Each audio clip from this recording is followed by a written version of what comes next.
using a 4-foot level.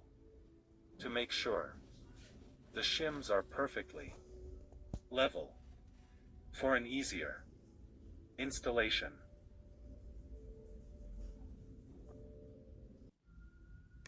Okay, well, here I am carrying the door, ready to install it. It's centered here.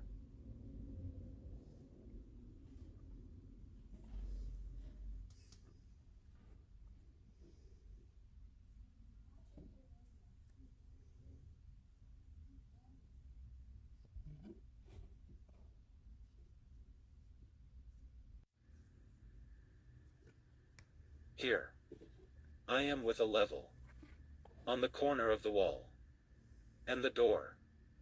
I need to make sure the door is touching the level.